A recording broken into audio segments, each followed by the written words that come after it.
Хүмүүний 9 цагаан хүсэл байж гэнэ. Нэг нь заяанд багтаагаад.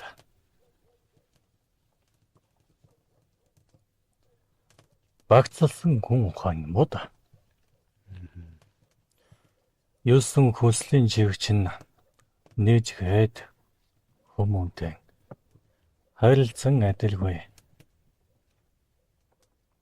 өөр байдаг. Тэгвэл энэ 9 хүсэл нь нэгэн хүмүүний тавиланг зурж байдаг. Огцон тавиланга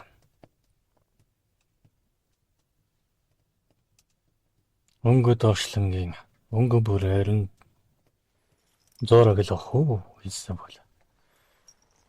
Огторгоо дөрхөсийн түнэр харанхуугаар нь дүүргөх. Олчих нарны гил багаар нь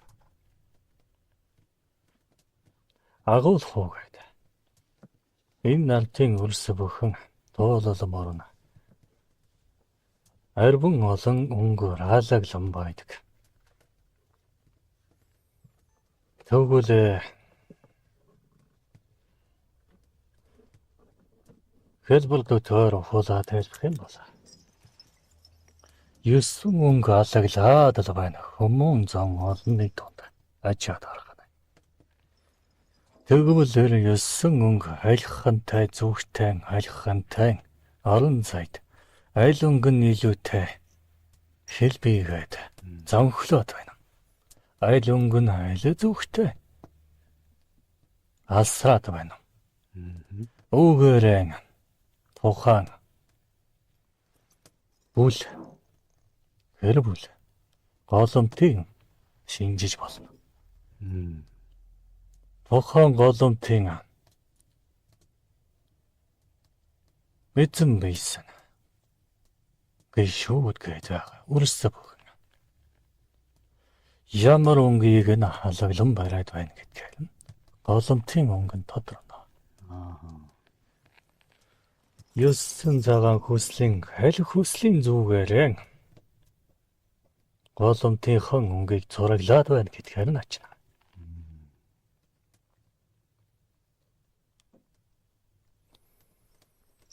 За энтэд голомтын өнгийн шинж болоо. Бүлтийн өнгийн шинжиж болоо.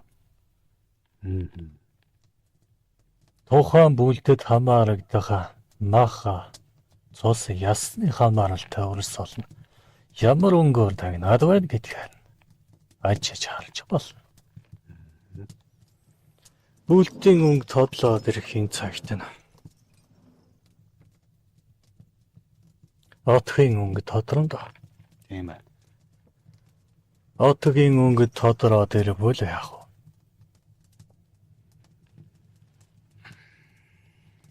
Угсаа аймаг. Айда. Гар болын өнгө тодрох нь байна. Гар бол отгийн өнгө нь тодроод ирвэл уулсын өнгө тодрох нь байна. Тийм байна.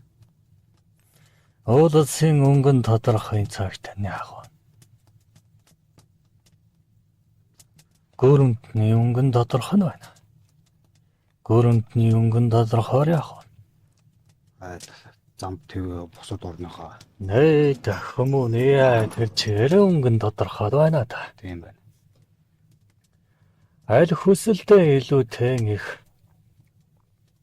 тачаадад байгааг нь өнгөөр нь харна. За тэгэхээр энд хүмүүний өнөө тэгэзэгнэд байгаа та өөрсдөө аль өнгөн дээрээ илүүтэй тачаадад арибжуулаад байх юм дээ өрмөн. Чиний тодлоо. За өөрийнх нь ажиж агаар 9 хүслийн чигтээ батсан чиг заяандаа өсөн чиг эдийн хүслээ элдээ илүү хөглөгдөж түүндээ бүр хөтлөгдөж лавшруулаад эзлэгдэж яваа харагддаг.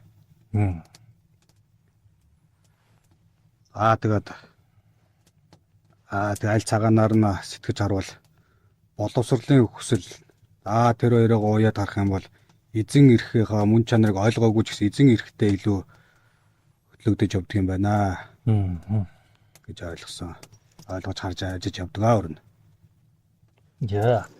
Энтэй 9 цагаан хүсэл буюу 9 өнгө нөө. Эрэм битээ юу? Эрэм битээ. Тийм ээ. Дараалалтай юу? Дараалалтай.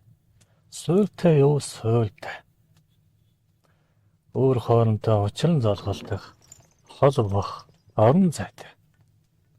Гэвчиг нээдэрэн холбоо суудна.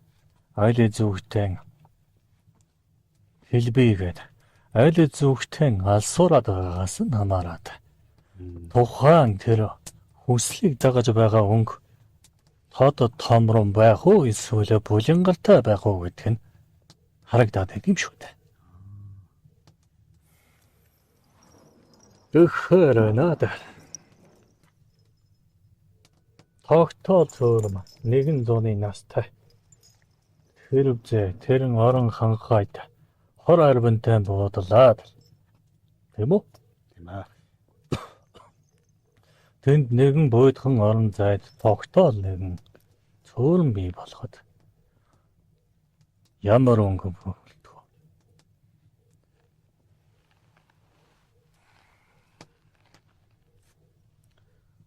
Тухайн орчныхаа хөрснөө бүтцээс хамаарат нутаг нугахаа нийт эрчим хэмээс шалтгаалаад зүлгөрөх үү, шавг намаг болох уу гэдгээ тодорхойлох баха.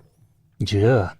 Үнтэй өнөө 9 цагаан хүсэл өөр хоорондоо хүмүүний эзэн биетэй хамаарах буюу өөрөөс нь хамаарна. Тэгэхээр удаах 3 хүсэл нь хамтын орон зайд цар хүрээ өргөжөөд ирэхэд өнгөс илүүтэй алаглаад байна. Тийм үү?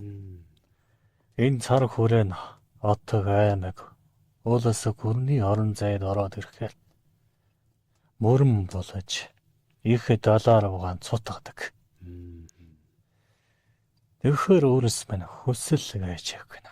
Өнгөтэй зөвлөл бол. Болог аршаантай зөвлөл бол. Нэгэн биеийн өрөд чиний хүсэл.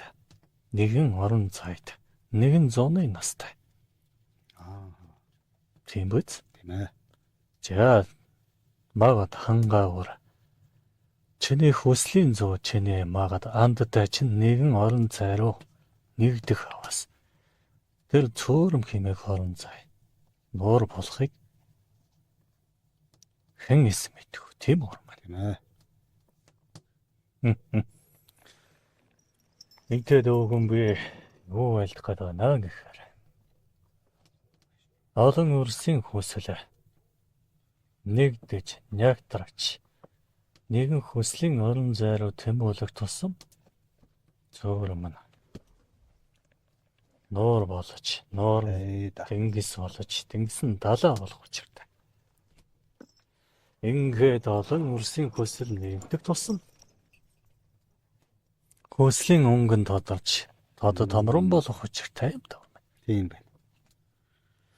Тэгэхээр өнөө наалтын нийхэм цагийн төрлийн байдлыг ажаад үзэхэд бултаар олон өрсөн нөөсийн хүсэлтэй л адуулаад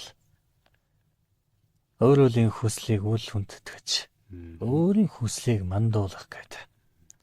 Буйдхан орон зайнтан энэ тэдгүй олон шалбааг цөөрөн байгаад байна шүү дээ. Тийм лээ.